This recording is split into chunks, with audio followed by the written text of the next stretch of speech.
Assalamualaikum warahmatullahi wabarakatuh. Kembali lagi dengan saya Karyanto Nugroho, calon guru penggerak Angkatan 4 Kota Semarang. Pada kesempatan kali ini, saya memaparkan modul 3.2.A.9 Koneksi antar materi pemimpin dalam pengelolaan sumber daya.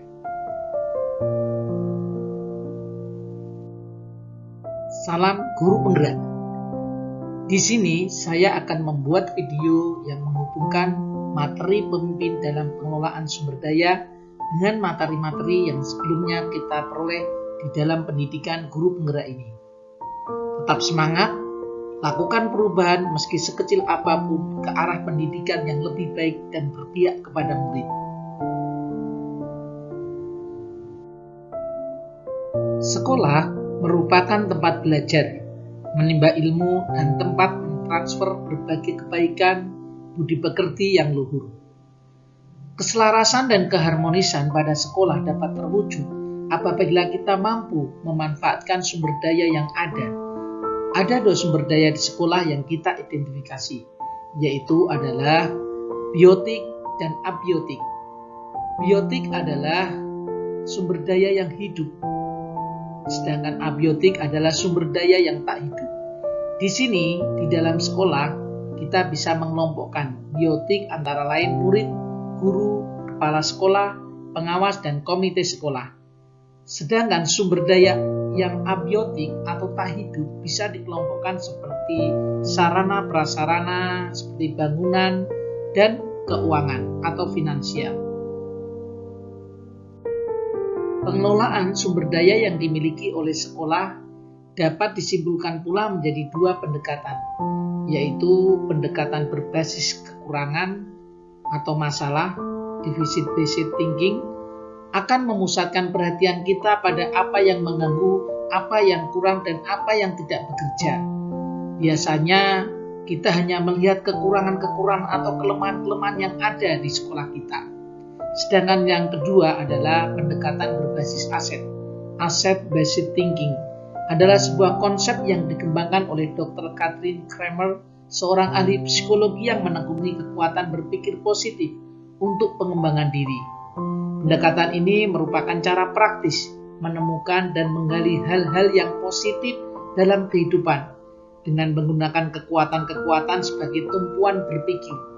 Kita diajak untuk memusatkan perhatian pada apa yang bekerja, yang menjadi inspirasi, yang menjadi kekuatan ataupun potensi yang positif untuk digunakan untuk pembelajaran yang lebih baik ke depannya. Pendekatan komunitas berbasis aset bertumpu pada kekuatan untuk menciptakan sekolah yang lebih baik. Di sini kita ada 7 aset yang harus kita ketahui. Ketujuh aset atau modal adalah yang pertama modal manusia atau SDM, yang kedua modal sosial, yang ketiga modal fisik, yang keempat modal lingkungan alam, yang kelima modal finansial atau keuangan, yang keenam adalah modal politik, dan yang ketujuh adalah modal agama dan budaya. Semua aset atau modal dari ketujuh tadi, sebagai seorang pemimpin pembelajaran di dalam mengelola sumber daya, harus mampu mengidentifikasi dengan baik, mengelola dengan baik, sehingga menjadi kekuatan-kekuatan yang ada di sekolah dan dimanfaatkan semaksimal mungkin kekuatan-kekuatan tersebut untuk keberhasilan pembelajaran peserta didiknya. Jika kita mengkaitkan atau menghubungkan dengan materi sebelumnya, yang pertama yaitu adalah kita harus ingat dulu tentang filosofi Ki Hajar Dewantara. Ki Hajar Dewantara memandang pendidikan sebagai suatu proses menuntun segala kodrat pada anak. Hidup tumbuhnya anak itu di luar dari kecakapan atau kehendak kita sebagai pendidik. Setiap anak adalah makhluk, manusia dan benda hidup yang hidup dan bertumbuh menurut kodratnya sendiri.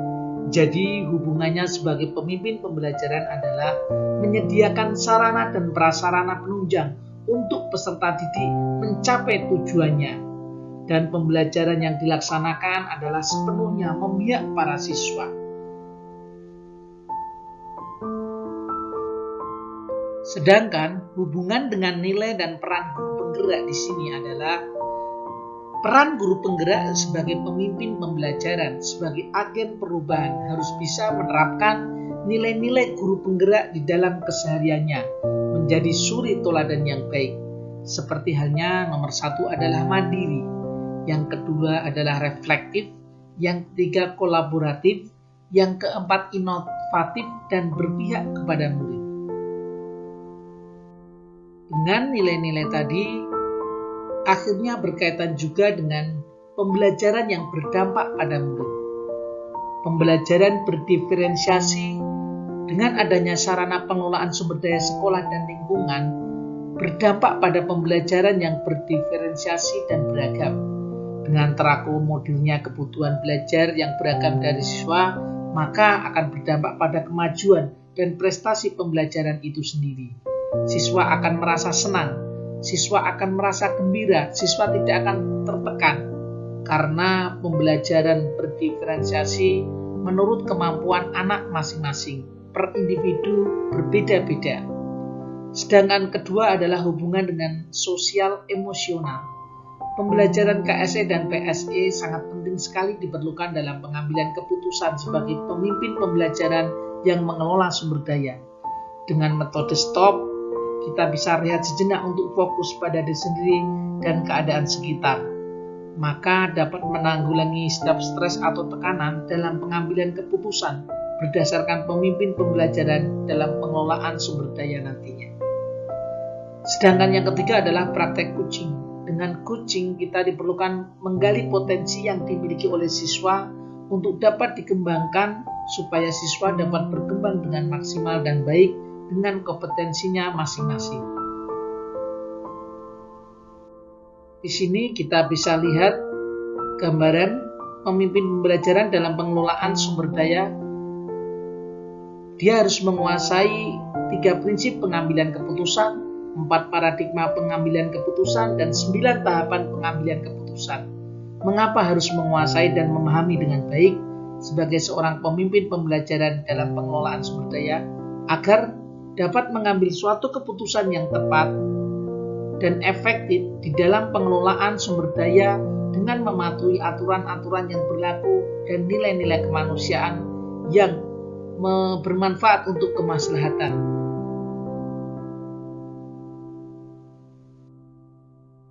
Dan di sini kita hubungkan juga dengan hubungan inquiry apresiatif Bagja.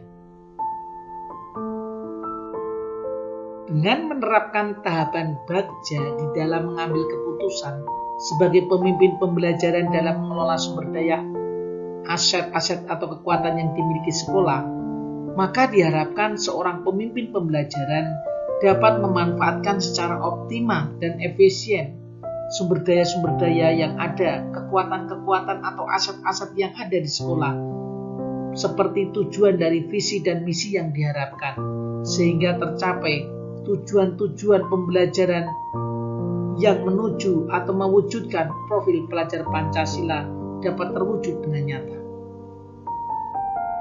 Menggunakan tahapan Bagja adalah yang pertama, buat pertanyaan. Yang kedua, ambil pelajaran. Yang ketiga, gali mimpi. Yang keempat, jabarkan rencana. Dan yang 5 adalah atur eksekusi.